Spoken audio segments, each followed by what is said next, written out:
El Financiero, presente en las redes sociales. Síguenos en Twitter, @elfinanciero_MX. Interactúa con nosotros en Facebook, /El Financiero MX, y en el canal de YouTube Financiero México podrás ver el histórico de videos. El Financiero, presente en las redes sociales.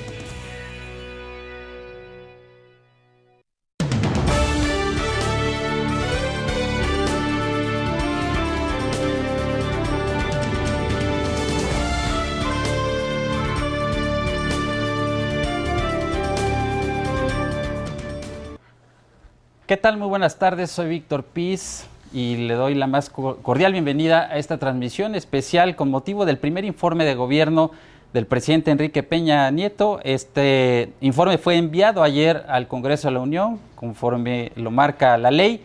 Y bueno, a propósito de este informe, el presidente ofreció hoy un discurso a la nación que tocó distintos tópicos. Para efectos de analizar el mensaje y propiamente también el informe, me acompañan esta tarde aquí en esta mesa de El Financiero y les doy la más cordial bienvenida también a ellos, a la doctora Leticia Armenta, quien es directora del Centro de Análisis Económico del Tecnológico de Monterrey, Campus Ciudad de México. Doctora Armenta, gracias por estar aquí. También está el doctor Mario Correa, él es economista en jefe de Scotiabank, uno de los analistas más reconocidos en el medio financiero. Gracias, Mario, por estar aquí. Gracias por la invitación. Al contrario. Y también está José Antonio Quesada, quien es socio líder de clientes y mercados de PricewaterhouseCoopers, PwC, y con él también vamos a platicar. Gracias, José Antonio. Pues yo primero les quiero pedir una primera lectura que nos puedan ofrecer de este mensaje que dio hoy el presidente. Quizás el mensaje se caracteriza por un cambio de escenario quizás favorable para el presidente, porque apenas en la madrugada de hoy se aprueba la ley de evaluación, la ley educativa que estaba pendiente, y esto cambia el panorama. El presidente se ve incluso que llega con mucha confianza a su mensaje, hace un reconocimiento al Congreso. Hay que recordar que esta ley todavía tiene que ir al Senado, pero bueno, quisiera escuchar una primera ronda de opiniones de ustedes. Si empezamos con la doctora Armenta, por favor. Muchas gracias. Sí, bueno, yo creo que el mensaje que el presidente dio esta mañana, sin lugar a dudas, fue un mensaje muy en su estilo, muy entusiasta, muy positivo, exaltando, por supuesto, los pasos que ha dado esta administración. Y lo que sí hay que reconocer es que la administración inició desde el 1 de diciembre justamente estableciendo acciones pues bastante fuertes con propósito de transformar a la nación. Y parte justamente del mensaje, bueno, pues tenía que ver con esto, con una serie de propuestas, de cambios. Todos tenemos en la mente las últimas reformas que están en discusión, pero reformas tan importantes como la de telecomunicaciones, que de repente por el paso de los días quedan un poco atrás, pues han sido francamente propuestas muy importantes para esta transformación del país. Gracias, doctora Armenta. Mario Correa. Pues mira, a mí me llamó mucho la atención y creo que es muy afortunado el estar insistiendo en que estos son los momentos adecuados en el que se han estado dando una serie de condiciones para lograr las transformaciones que requiere el país.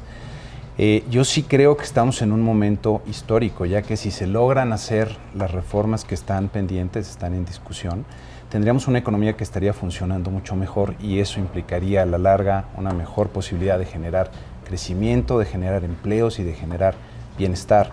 Entonces sí creo que el momento es ahora y es por muchas circunstancias, no solamente por lo que está pasando en el entorno político, en donde desde luego destacó que cuando hay cambios profundos siempre va a haber resistencias o siempre va a haber inercias que no se quieran romper.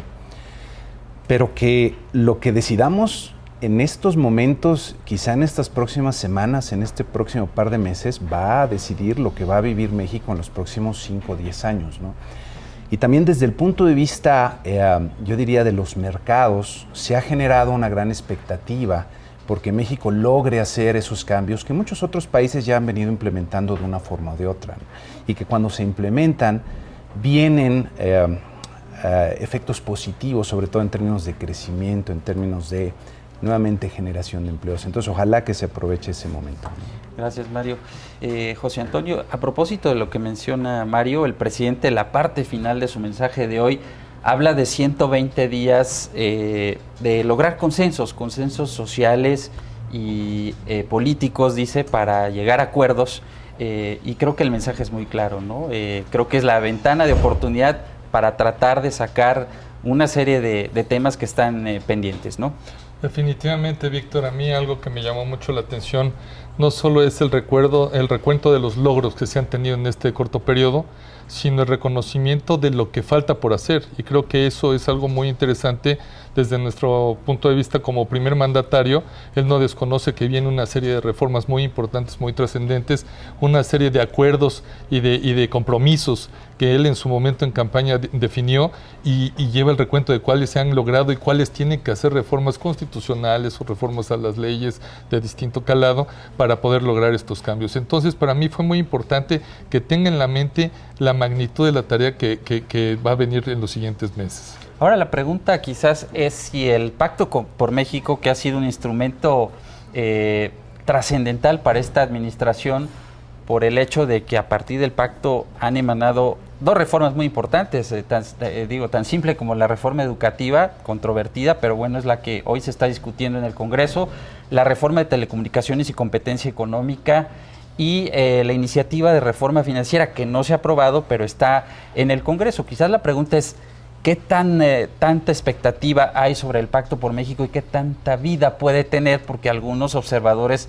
creen que el pacto pues, puede durar lo que resta del año y es el momento de sacar pues, todo lo que se pueda. Doctora Armenta. Bueno, tenemos que asociar el pacto con el balance político finalmente que hay en ambas cámaras. De ninguna manera el pacto puede sustituir el trabajo del Congreso. Lo que sí es cierto es que en las administraciones anteriores, por su propia naturaleza, por la convergencia que había en las distintas fuerzas hacia puntos divergentes, era difícil precisamente impulsar estas transformaciones. El presidente inicia con este paso tan importante que le permite finalmente un espacio de diálogo y de acuerdo, insisto yo, con las cúpulas ciertamente políticas, sin menospreciar, sin hacer a un lado el trabajo del Congreso, porque finalmente la Constitución le otorga al Congreso precisamente estas decisiones trascendentales, y de ahí que sea muy importante que los líderes políticos tengan la capacidad de diálogo al interior de sus instituciones. De otra manera, el Pacto por México deja de tener la fuerza, deja de tener razón de ser, porque entonces habría un diálogo inicial que se podría trabar a nivel del Congreso. Digamos, ese es realmente lo que puede darle vigencia o no al pacto. Ahora, todos hemos escuchado cómo ha habido controversias precisamente entre los legisladores y esta cúpula de los partidos. En la medida en que esas diferencias se puedan subsanar y se pueda converger hacia acuerdos específicos, porque México necesita ser transformado, pero sin esos acuerdos realmente, aunque todos sabemos que necesitamos cambiar, no todos estamos de acuerdo en la manera en que hay que implementar el cambio. Hay quizás un reto que va a tener pues muy pronto el Pacto por México, es la reforma energética, porque el presidente presentó su propia iniciativa, pero no es una iniciativa que emane del Pacto por México. Sin embargo, hay quien cree que pues va a ser, digamos, va a ser trascendental para el pacto por el hecho de que la reforma que finalmente se apruebe pues tiene que converger con otras iniciativas que han presentado los partidos de oposición. ¿Cuál sería la expectativa de aprobación de la reforma energética? Porque además se va a juntar con la reforma hacendaria, Mario. Bueno, hay dos partes. Ahorita lo que está propuesto hasta el momento son los cambios constitucionales. Y digamos que es un punto intermedio entre las propuestas que se han venido manejando de manera formal. Yo creo que tiene muy buenas probabilidades de ser aprobada, inclusive tocando el tema del Pacto por México. Creo que a lo mejor ya se tienen los consensos para tener los votos suficientes para pasar quizá la mayoría de las reformas. Me llama la atención que lo que entiendo que está buscando hacer el presidente es no sencillamente mayoritear a las fuerzas políticas que están representadas en el Congreso, sino llamar a los consensos necesarios, lo cual sería una señal muy positiva, creo yo, para la economía, para la conformación de las perspectivas y para los mercados de que se lograra hacer. En el tema de la reforma energética, como sí están planteados nada más los temas a nivel de la Constitución, los puntos centrales van a estar en muchos casos en las reformas, en las leyes secundarias, que son las que aún están por verse. Pero ahí el punto fundamental, y como economista yo creo que lo que hay que reconocer es que al hablar de economía hablamos de realidades. Y la realidad es algo que necesitamos transformar. Y la realidad es que tenemos hoy día un montón de riqueza que no es riqueza porque está enterrada, porque a lo mejor no tenemos los recursos técnicos para sacarla, o los recursos financieros, y porque hoy día no se está invirtiendo en el sector.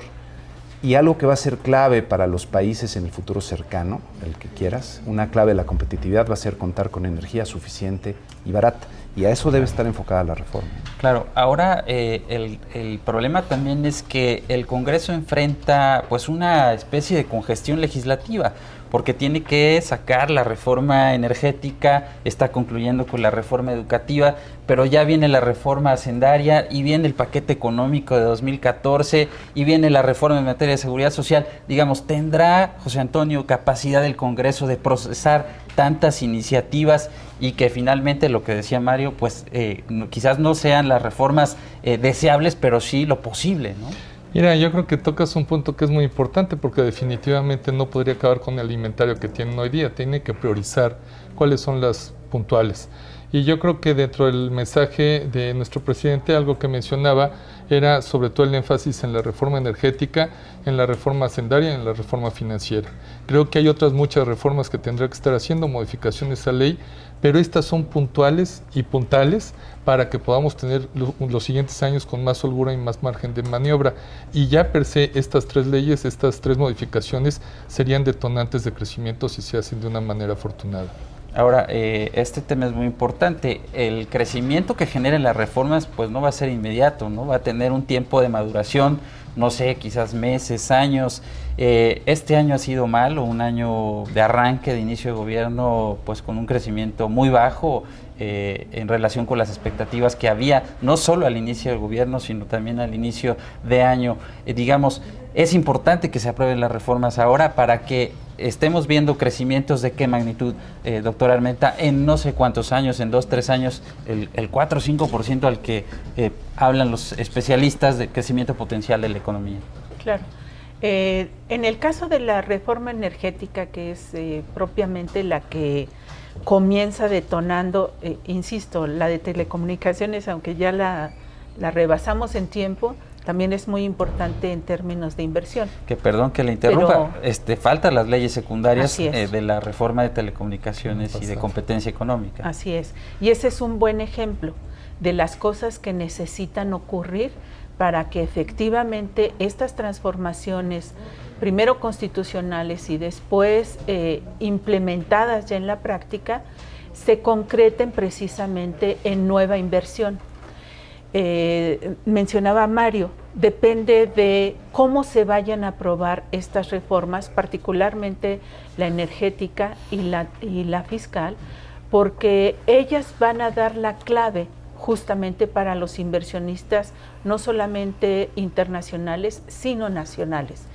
Y en el caso de la fiscal, cierto, nos marca una pauta hacia adelante, pero como está muy vinculada a la energética por la dependencia del gobierno respecto de sus ingresos hacia exportaciones de Pemex, por eso no podemos tratarlas de manera separada. Sin embargo, la energética, para que llegue a su maduración, es decir, para que se concreten las inversiones primero, tiene que estar el entramaje secundario. Una vez dada la reforma energética, que nos va a dar una primer señal hacia dónde va el cambio, y segundo, se convierte en un gran paraguas en el que se puede tener cierta visión, sobre todo de la inversión, y después habrá que trabajar en las leyes secundarias. Estas no son triviales.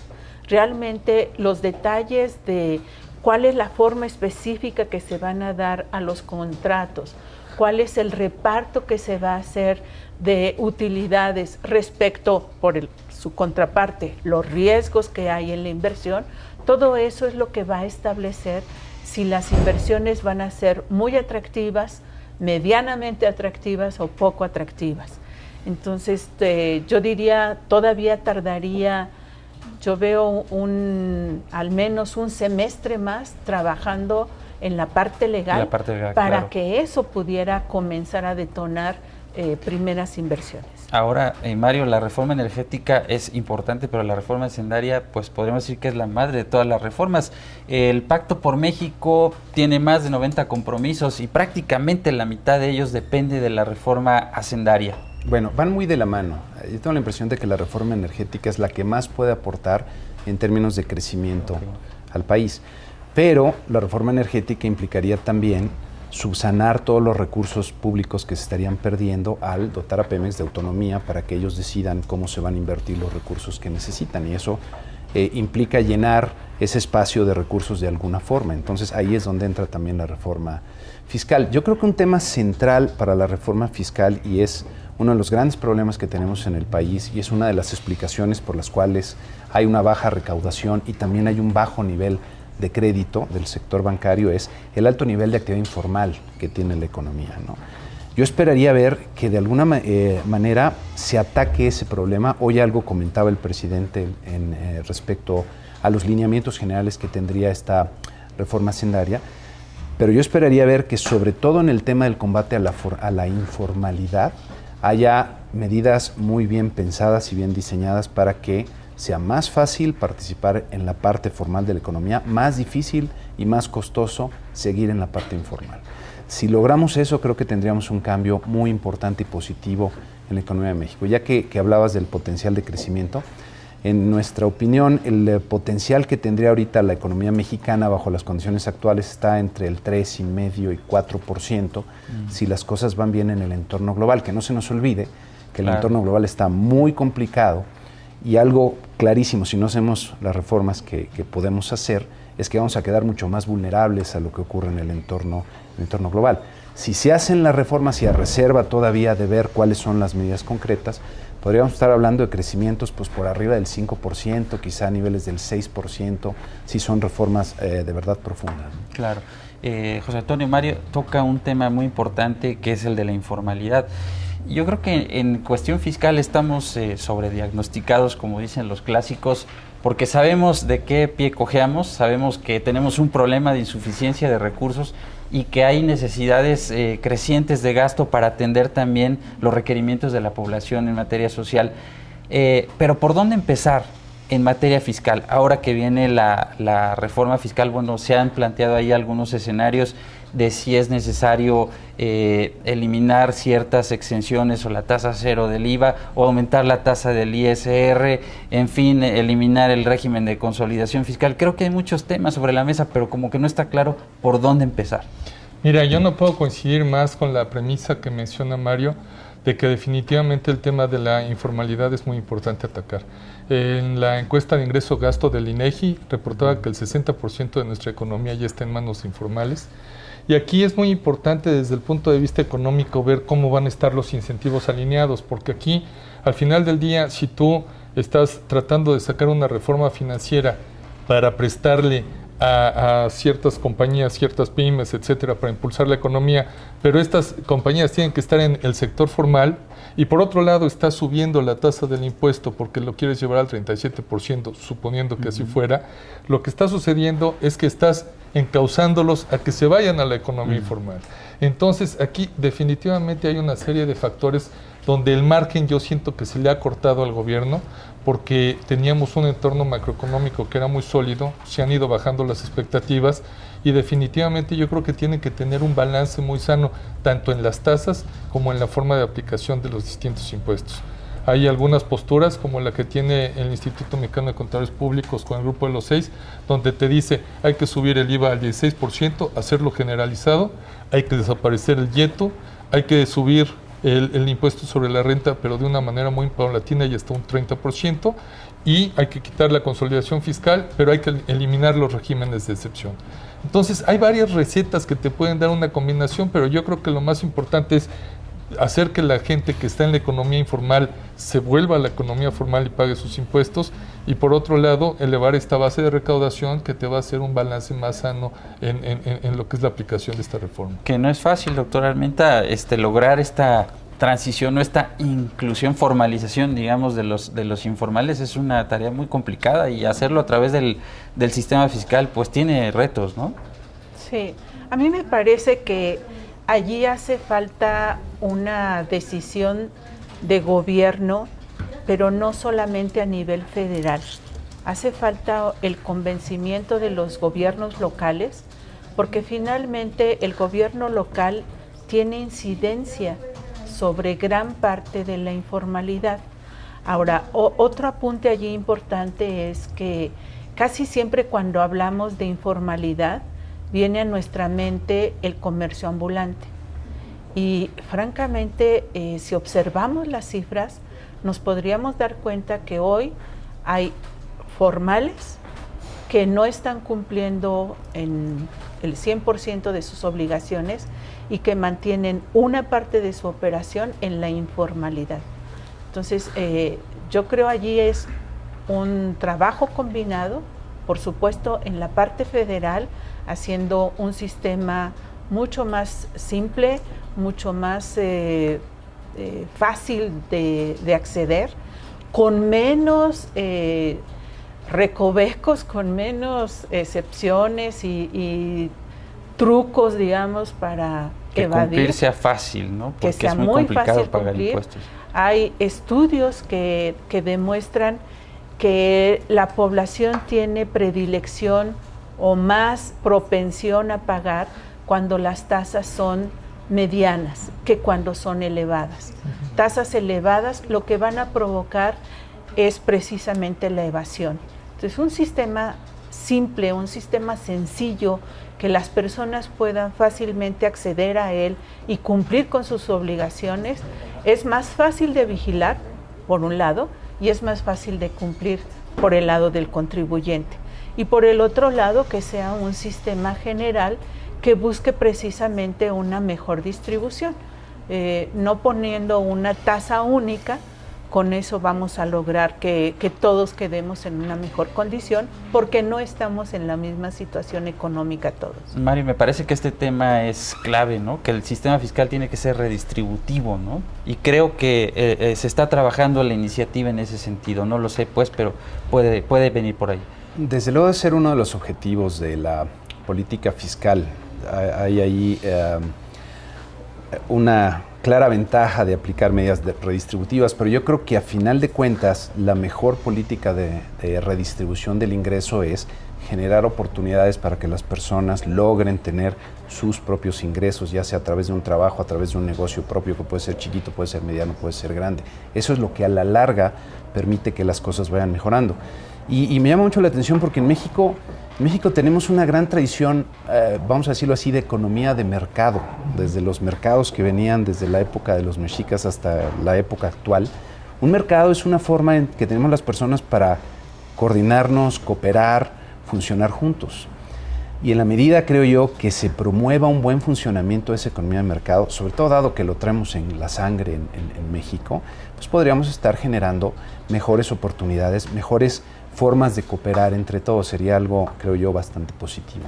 El presidente tocó otro punto importante que, bueno, lo acaba de mencionar Mario en una intervención anterior, que es el entorno externo. El presidente dice, bueno, el crecimiento de este año es insuficiente, no podemos estar satisfechos, evidentemente, con lo que se ha logrado, pero él atribuye esto al entorno externo. Y hay ahí algunas situaciones recientes, sobre todo debates en los medios, en las mesas de análisis, sobre el tema del gasto público. El gasto público se ha contraído y tiene que ver también con la transición de un gobierno a otro. El inicio de gobierno ha sido lento ¿qué tanto sigue pesando esta lentitud o este bajo nivel de gasto sobre la economía, José Antonio? Víctor, mira, tú hace unos momentos mencionabas que ciertas reformas podrían tomar cierto tiempo para que comenzaran a rendir frutos y se viera el crecimiento en la economía. Yo creo que más que el impacto directo de las reformas, está el asunto del ser competitivo como país, y yo creo que mandarías muy buenas señales para seguir recibiendo esta inversión extranjera directa que es tan importante para el desarrollo. Yo siento que algo que hemos empezado a ver, efectivamente con lo que tú mencionas, pues el argumento, la discusión de que como no ha habido gasto, entonces no ha habido crecimiento. Y la verdad es que no funciona tan directamente así el asunto. Yo creo que como país hemos visto cómo de nuevo los márgenes donde se estrechan.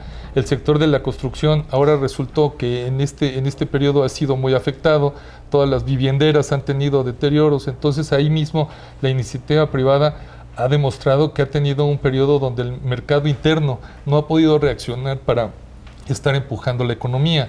Entonces yo creo que el tema también del desempleo hay que estarlo monitoreando porque no va tan estrechamente relacionado. Yo creo que, te lo digo desde el punto de vista precisamente de lo que me toca, que son clientes y mercados, yo veo que en muchos sectores están atorándose las cobranzas, está atorándose la liquidez, y sí hay muchos temas que tienen que ver con proyectos vinculados al gobierno, pero muchos otros donde están expectantes en relación a señales claras de cómo van a ser las modificaciones para entrar en la parte energética, para entrar a la parte minera, para entrar a la parte de telecomunicaciones y a una serie de temas donde en la misma reforma laboral pues hubiéramos esperado que tuviera una reacción más rápida en el impacto en el empleo por la flexibilización de los esquemas, y no necesariamente se ha dado así.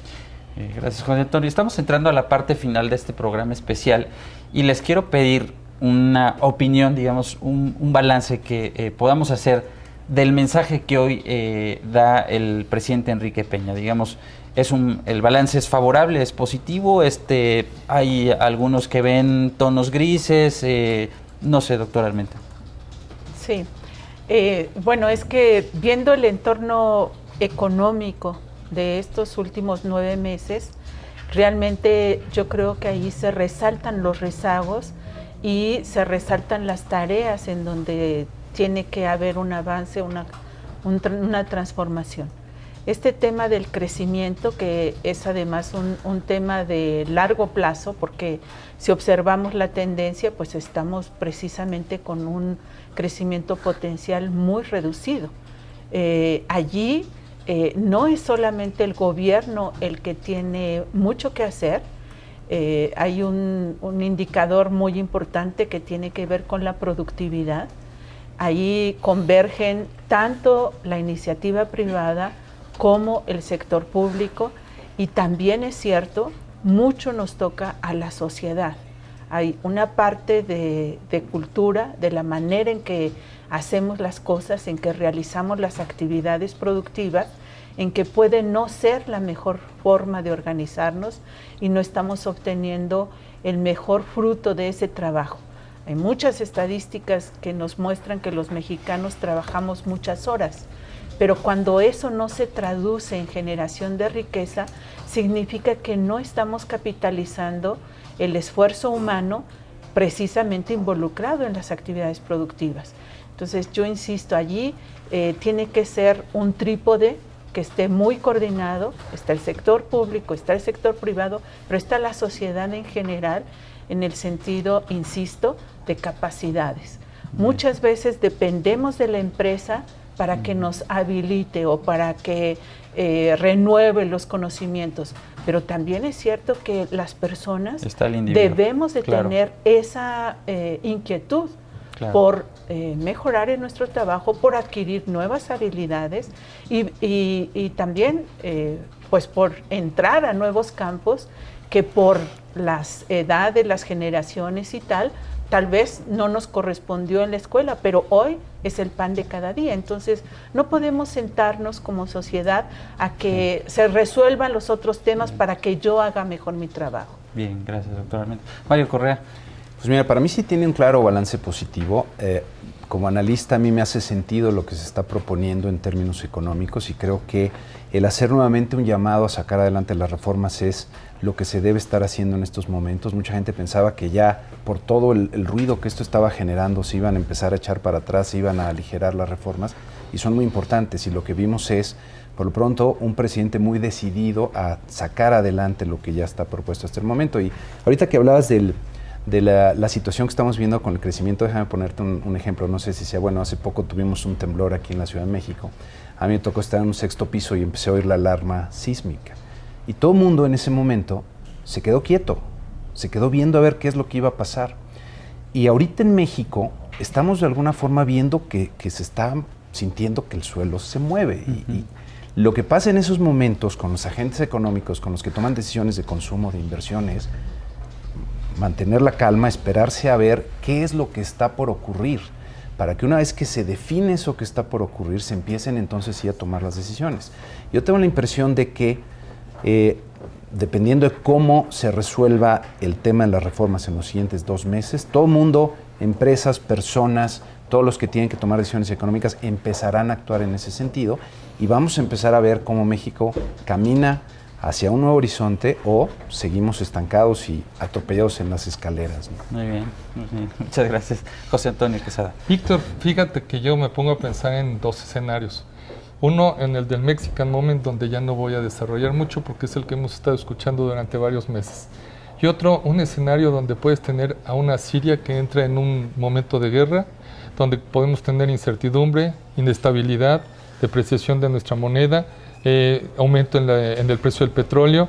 Y ahí el tema es, si tengo el escenario 1 o tengo el escenario 2, ¿la tarea tiene que ser diferente? No, yo creo que la tarea tiene que ser la misma, los compromisos y las reformas que tienen que hacer son los mismos, lo único es que el margen de maniobra se podrá estar achicando, pero creo que es muy claro el rumbo que tenemos que seguir como país. Pues muchas gracias. Gracias a todos por haber asistido a este programa especial del Financiero con motivo del primer informe de gobierno del presidente Enrique Peña Nieto. Gracias a la doctora Leticia Armenta, directora del Centro de Análisis Económico del Tecnológico de Monterrey, Campus Ciudad de México. Gracias a José Antonio Quesada, socio líder de clientes y mercados de PricewaterhouseCoopers, y también a Mario Correa, economista en jefe de Scotiabank. De verdad, gracias, les apreciamos mucho que hayan estado aquí. Y gracias a usted por acompañarnos en esta transmisión especial. Yo soy Víctor Piz, me despido. Gracias y hasta la próxima.